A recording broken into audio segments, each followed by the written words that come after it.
Good morning dear students, how are you? I hope आप बिल्कुल सही होंगे और हमारे द्वारा जो वीडियोस बनाए जा रहे हैं उन वीडियोस को आप इंजॉय कर रहे होंगे। साथ साथ जो नोट्स वगैरह होते हैं वो भी आप अपना तैयार ज़रूर कर रहे होंगे। ठीक है, so dear student, let's begin class. हम पढ़ रहे थे लिविंग ऑर्गेनिज्म, जो लिविंग जो वर्ड है, जीव जगत जो है उसके बारे में, और हम ये जानने की कोशिश कर रहे थे कि व्हाट इज़ लिविंग वर्ड, यानी कि जीव जगत क्या है या फिर जीव क्या है। ठीक है, उसके जो करैक्टर थे, हमने पहला जो करैक्टर पढ़ा था डियर स्टूडेंट, वो क्या पढ़ा था कि सभी जीव जो होते हैं वो ग्रो करते हैं। क्या करते हैं? ग्रो। ये हमने पढ़ा था, ऑल लिविंग ऑर्गेनिज्म ग्रो, यही था। सेकंड जो था वो था रिप्रोडक्शन, ये भी हम कंप्लीट कर चुके हैं। इसके पश्चात डियर स्टूडेंट जो मैंने अंडरलाइन किए हैं वो आप नोट्स के रूप में उतार सकते हैं। साथ के साथ मैं आपको बताता चलूँगा कि कौन सी चीज़ें आपके लिए इम्पोर्टेंट है, कौन सी आपके लिए इम्पोर्टेंट नहीं है, और क्या आपको नोट करना है। समझ जाएंगे आप बिल्कुल। So let's begin class. मैं अमित कुमार यादव, बायोलॉजी लेक्चरर आपका। डियर स्टूडेंट, जो थर्ड जो करेक्टर है, जो यूनिक करेक्टर है जीवों का, जिसके आधार पर आप ये कह सकते हैं कि ये जीव होते हैं, वो है another character of life is metabolism. क्या है? उपापचयन। क्या कहा गया है कि प्रत्येक, यानी कि जो तीसरा जो करेक्टर है वो करेक्टर डियर स्टूडेंट मेटाबॉलिज्म होता है, कि जीव वे होते हैं जो उपापचय क्रियाएं करते हैं, मेटाबॉलिक एक्टिविटीज जिनके अंदर होती है, जिनमें मेटाबॉलिक एक्टिविटीज़ होती है डियर स्टूडेंट, वो जीव होते हैं। जीव की अकेली अपनी कोई एक डिफाइन नहीं कर सकते। किसी भी एक करैक्टर के आधार पर आप लिविंग जो ऑर्गेनिज्म होते हैं उन्हें डिफाइन नहीं कर सकते। बहुत सारे करैक्टर आपको करने पड़ेंगे। दो हम पढ़ चुके हैं, ग्रो और रिप्रोडक्शन। अभी तक उनसे कोई रिजल्ट नहीं निकल के आया था कि वास्तव में रिप्रोडक्शन करने वाले ही क्या होते हैं, ऑर्गेनिज्म होते हैं, या फिर जो लिविंग ऑर्गेनिज्म होते हैं, या ग्रो करने वाले ही लिविंग ऑर्गेनिज्म होते हैं। नो। तो चलो एक और देखते हैं। तो यहाँ पर क्या कहा गया है कि another character of life is metabolism, उपापचय। All living organism are made of chemicals. जितने भी जीवधारी हैं डियर स्टूडेंट, वो सभी जैव रसायनों से मिलकर बने हैं। तो क्या कहा गया? All living organism are made of chemical. These chemical small and big, छोटे बड़े हो सकते हैं, belonging to various classes, size, function. ठीक है, छोटे बड़े हो सकते हैं, विभिन्न वर्ग के हो सकते हैं, आमाप के हो सकते हैं, बहुत सारी क्रियाओं के हो सकते हैं। Are continuously being made up and change into some other biomolecules, और जो लगातार जैव अणुओं में बदलते रहते हैं और उनका निर्माण करते रहते हैं। ठीक है, जैव अणुओं का बायोमोलिकुलर्स का मतलब तो आप जानते ही हैं। बायोमोलिकुलर्स का मतलब होता है जो हमारे शरीर की रचनात्मक, जो यानी कि जो स्ट्रक्चरल जो एलिमेंट्स होते हैं वो बायोमोलिक्यूल्स कहलाते हैं। Like a carbohydrate, protein, fat, lipids, ये सभी क्या हैं? ये सभी बायोमोलिक्यूल्स हैं। और इन सभी बायोमोलिक्यूल्स का जो फॉर्मेशन होती है डियर स्टूडेंट, वो किससे होती है? वो किसी न किसी एक केमिकल से होती है। तो हमारा जो शरीर है वो किसका बना हुआ है? एक्चुअल में बहुत सारे रसायनों से मिलकर बना हुआ है, बहुत सारे केमिकल्स से मिलकर बना हुआ है। और जहाँ केमिकल की बात आ जाती है वहीं मेटाबॉलिक शुरू हो जाता है, उपापचय शुरू हो जाता है। So these conversion are chemical reaction और मेटाबॉलिक रिएक्शन। जो अंडरलाइन मैंने कर रखे हैं वो आप नोट कर सकते हैं अपनी नोटबुक में। There are thousand of metabolic reaction occurring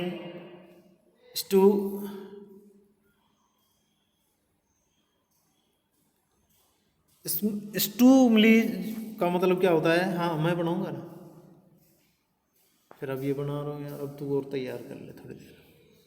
10 बज जाएंगे, आधो घंटा सब तो देख ले। चलो देखो, टाइम बंद कर ले। 15 मिनट की। 15 मिनट की बन गई, फिर कितने 15 मिनट बचेंगे, फिर मिल जाएगा क्लास टाइम। कर ले तो कर ले, अब तो देर देखा। चलो तो फिर चलो तो एक बार करते हैं भाई का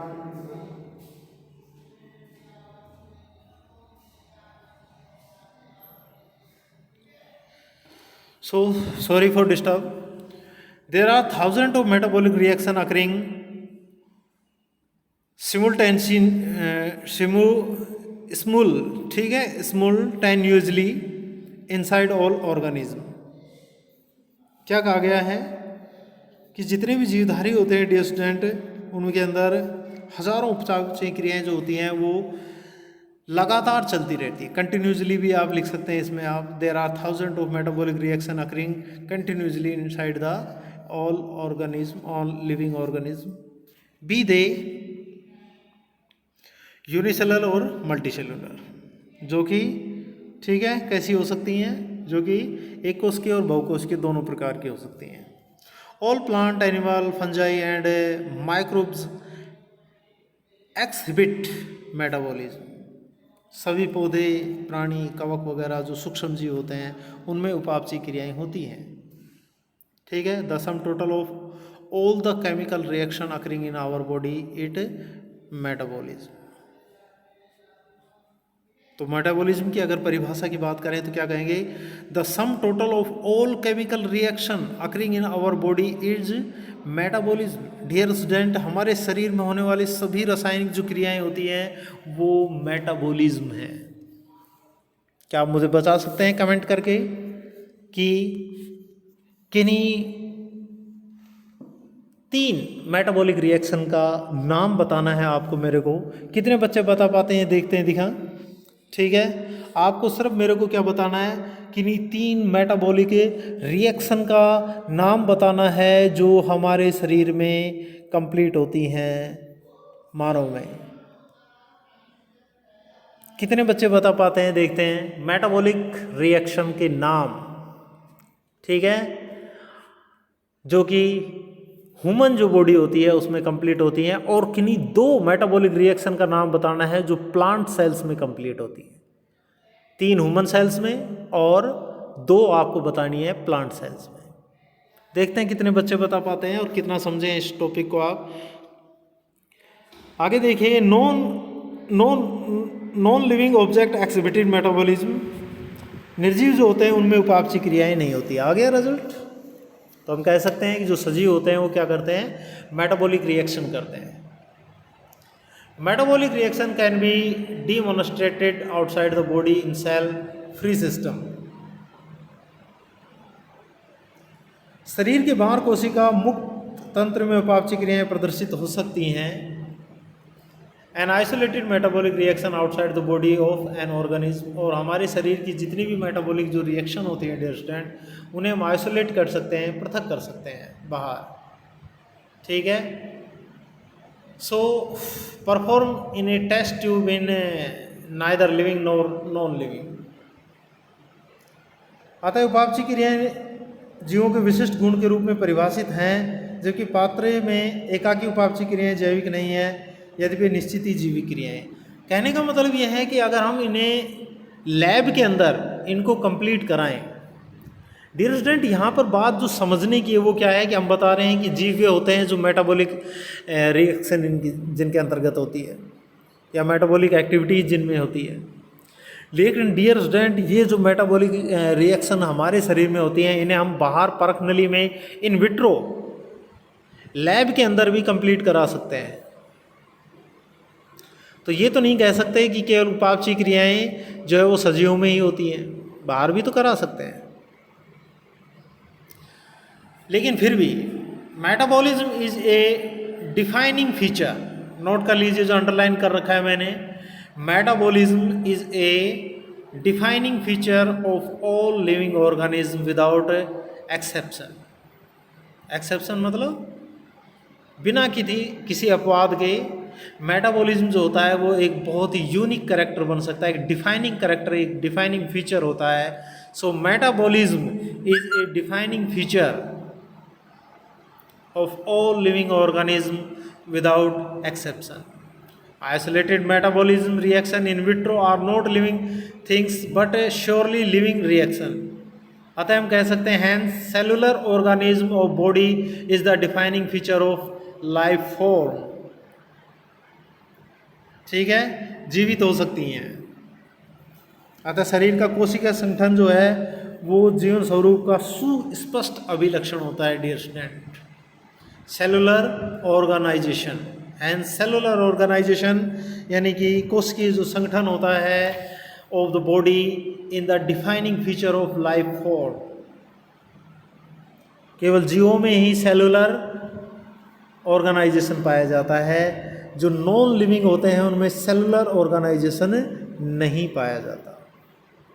ओके, तो that is very important feature या very important character of livings. ठीक है, on the basis of these we are defined living organism. हम डिफाइन कर सकते हैं इसके आधार पर।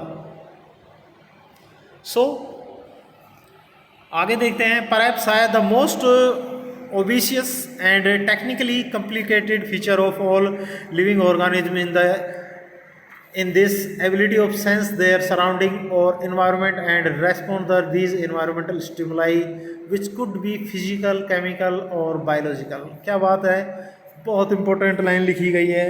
क्या कहा गया है कि शायद परहैप्स शायद the most obvious and technically complicated feature,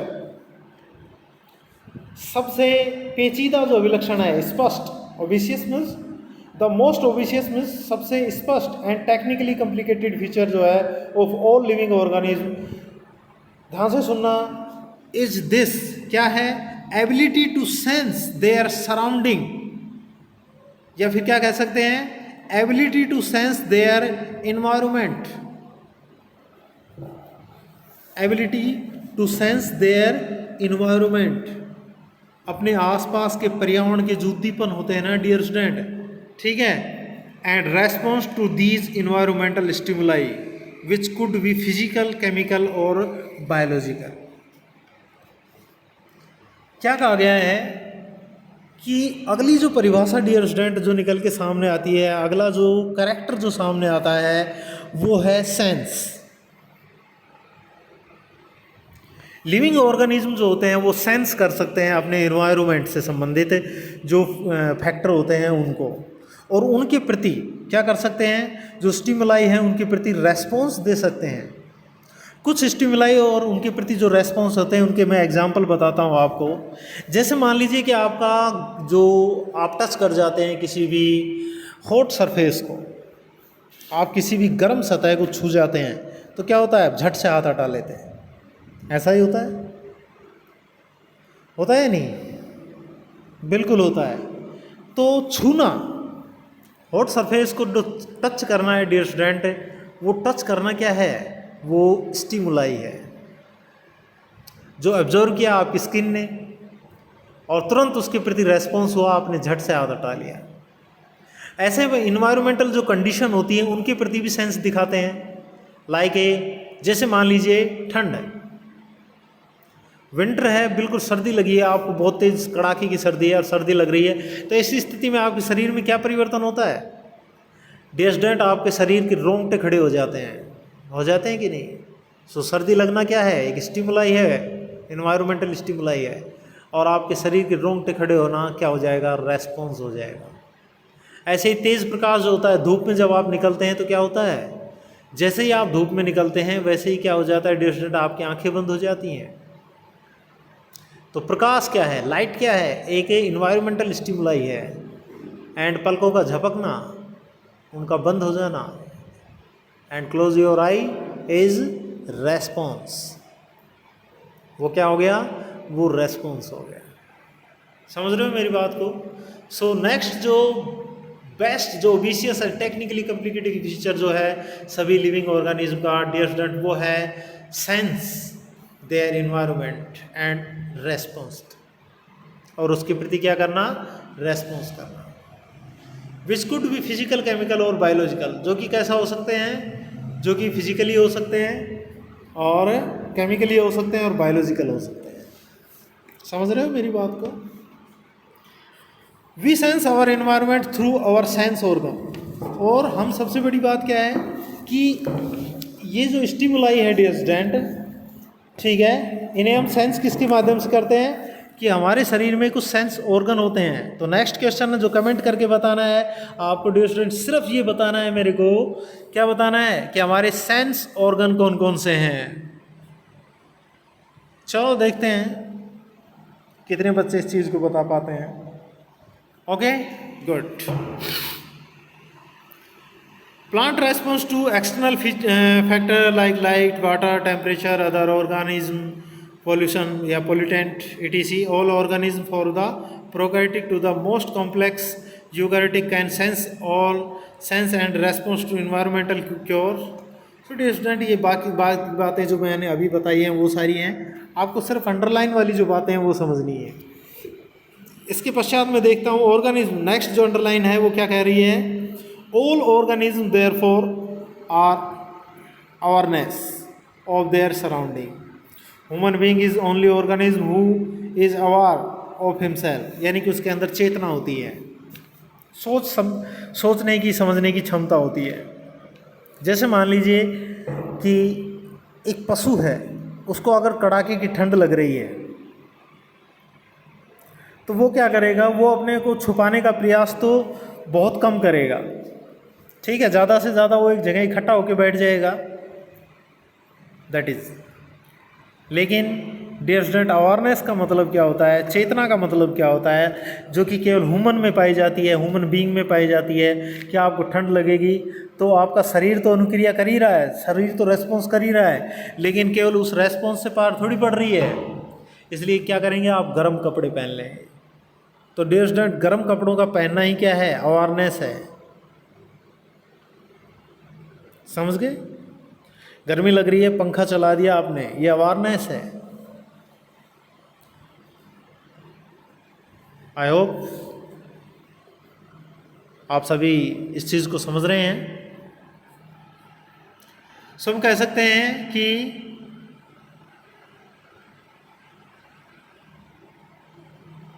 human being is the only organism who is aware of himself, अपने आप में उसमें चेतना होती है, हैज सेल्फ कॉन्शियसनेस, स्वचेतना होती है।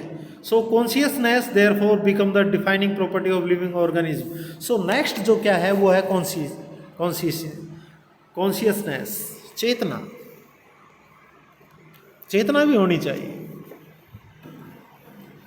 सेंस तो होनी चाहिए, लेकिन कॉन्शियसनेस जो है डियर स्टूडेंट, वो भी एक बहुत बड़ा एक डिफाइनिंग फीचर हो सकता है लिविंग ऑर्गेनिज्म का। लेकिन ये सिर्फ ह्यूमन के लिए। ओके, सो हमने कई चीज़ें पढ़ी हैं, grow, reproduction, metabolic activities, cellular organisation, ठीक है, sense of their environment and response, और अंतिम पढ़ा हमने कॉन्शियसनेस यानी कि स्वचेतना। तो एक जीव के तो बहुत सारे गुण हो गए। सो डिफाइन कैसे करें, परिभाषा क्या होगी, what is definition of living organism या लिविंग वर्ड। तो डियर स्टूडेंट, मैंने गहरा किया हुआ है, आपको दिखाई दे रहा है, जो येलो कलर कर रखा है मैंने, ये है परिभाषा। क्या कहेंगे, living organism are self replicating, involving and self-regulating interactive system capable for responding to external stimuli। ये परिभाषा है, ये डेफिनेशन है। अगर आपसे पूछे कोई व्हाट इज लिविंग ऑर्गेनिज्म, तो आप क्या बताएंगे, living organism are self replicating, यानी कि उनमें रिप्रोडक्शन हो सकता है, इन्वॉल्विंग एंड इन्वॉल्विंग का मतलब डियर स्टूडेंट विकासशील होता है, यानी कि grow, and self regulating interactive, यानी कि स्वयं नियमनकारी हो सकते हैं वो, इंटरेक्टिव सिस्टम क्रियाशील तंत्र है, तो क्या कह सकते हैं कि living organism are self replicating, evolving and self regulating interactive system, कि जीव जो होते हैं वो स्व प्रतिकृति, विकासशील और स्वनियमनकारी पारस्परिक क्रियाशील एक तंत्र है, एक सिस्टम है जो कैपेबल होता है for responding to external stimuli, जो बाह्य जो उद्दीपन होते हैं डियर स्टूडेंट उनके प्रति अनुक्रिया की क्षमता रखते हैं। क्या परिभाषा है, मान गए भाई परिभाषा लिखने वाले को, मज़ा आ गया। सो ये डेफिनेशन होगी लिविंग ऑर्गेनिज्म। ओके, आई होप आप इसको बिल्कुल समझ गए होंगे अच्छी तरह से। गुड। डिस्टेंट इसके पश्चात जो है वो है diversity in the living world. Next जो टॉपिक है वो आपका क्या है, नेक्स्ट डियर स्टूडेंट टॉपिक है diversity in the living world. Diversity in the living world, जो लिविंग वर्ल्ड है, ठीक है, उसमें विविधता। सो आपको परिभाषा लिखनी है, सिर्फ मैं बता दूंगा कहाँ से कहाँ तक लिखनी है आपको।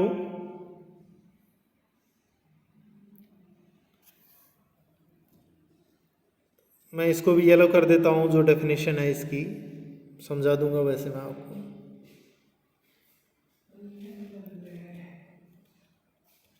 ओके, ये लीजिए, ये आपका काम है ना विद्राय। The number of species that are known and described range between 1.7 to 1.8 million. This refer to biodiversity और the number and type of organism present on the earth. तो आप तो समझ ही गए होंगे कि बायोडाइवर्सिटी का मतलब क्या है, diversity in the living world का मतलब क्या है। द नंबर ऑफ स्पीसीज, यानी कि अब तक की जो ज्ञात स्पीसीज हैं उनकी जो संख्या है, are known and described range between 1.7 to 1.8, यानी कि अब तक कुल 1.7 से लेकर 1.8 करोड़ जो है जातियां खोजी जा चुकी हैं। मिलियन, लाखों, 1.7 to 1.8 मिलियन जो स्पीसीज हैं वो डिस्क्राइब की जा सकती हैं, वर्णित की जा सकती हैं, या ये कहें कि मिलियन से लेकर 1.8 मिलियन तक हो सकती हैं। The number of species that are known and described range between 1.7 to 1.8 million. ठीक है, कि अब तक की ज्ञात तथा वर्णित जो स्पीसीज की संख्या है डियर स्टूडेंट वो 1.7 मिलियन से 1.8 मिलियन तक हो सकती है।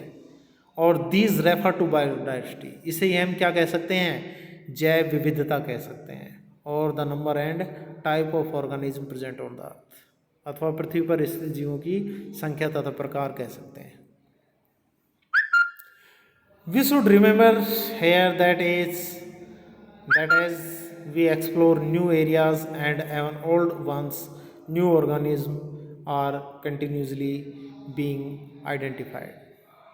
और हमें ये भी याद रखना चाहिए कि जैसे जैसे हम नए तथा यहाँ तक कि पुराने क्षेत्रों की खोज करते हैं, हमें नए नए जीवों का पता लगता रहता है।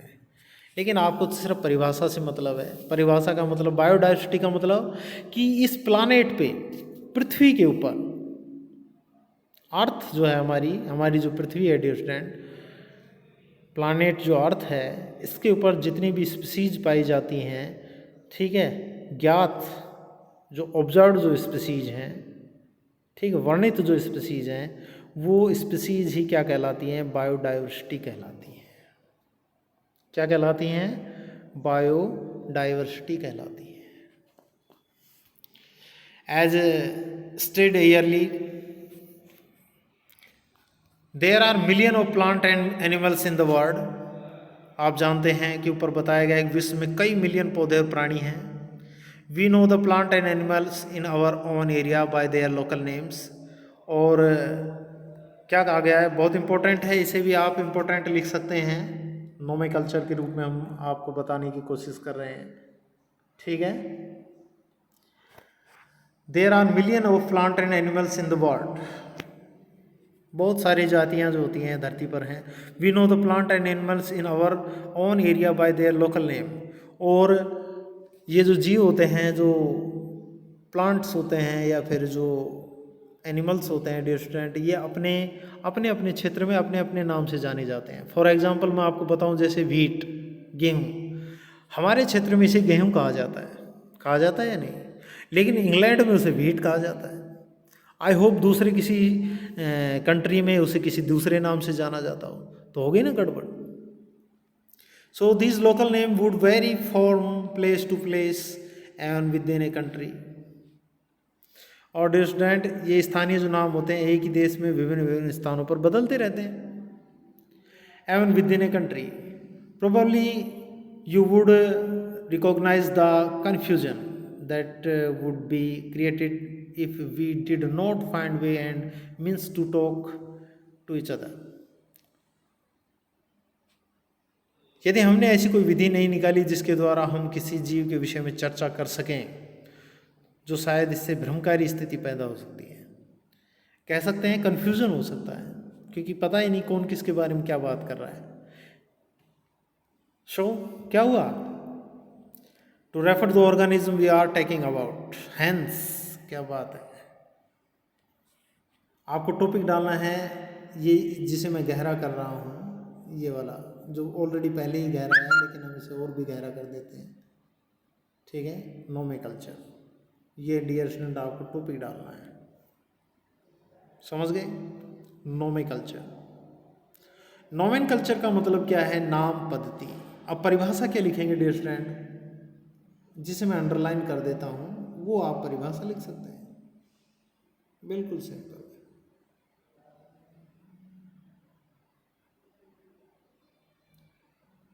ये आपकी क्या हो गई? परिभाषा हो गई। There is a need to standardize the naming of living organism such that a particular organism is known by the same name all over the world. This process is called nomenclature. कि प्रत्येक जीव का एक मानक नाम होता है जिससे वह उसी नाम से पूरे विश्व में जाना जाता है। ठीक है, इसी प्रक्रिया को हम क्या कहते हैं? नोमेनक्लेचर कहते हैं। क्या कहते हैं डियर स्टूडेंट? नोमेनक्लेचर कहते हैं। ठीक है, क्या कहलाती है ये पद्धति? नोमेनक्लेचर कहलाती है। इसके बाद आपको क्या लिखना है? In the order of facility definitions, पहचानना भी कह सकते हैं आप इसे।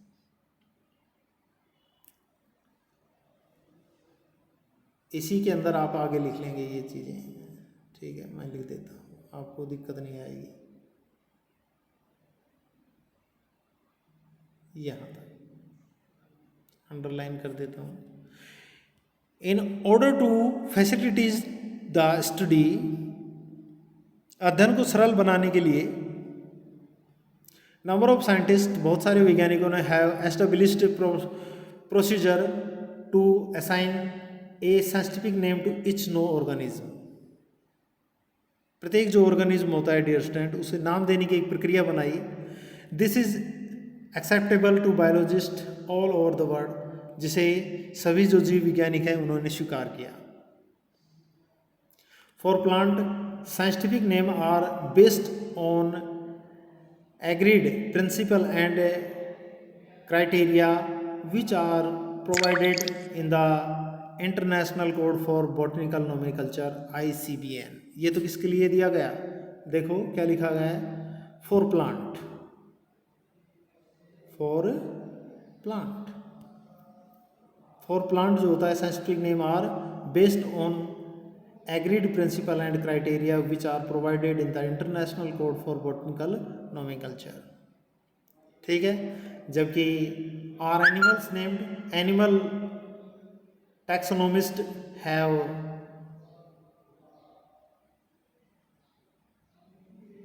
evolved International Code of Zoological Nomenclature ICGDN। आपको सिर्फ इन दोनों के नाम याद रखने हैं कि प्लांट के लिए जो प्रिंसिपल, जो क्राइटेरिया एग्रीड किया गया है डियर स्टूडेंट है, वो संस्था का नाम क्या है? International code for botanical nomenclature. And जो एनिमल्स होते हैं उनके लिए क्या किया गया है? जूलॉजिकल, यानी कि international code for zoological nomenclature. Okay, I hope समझ गए होंगे आप इसको।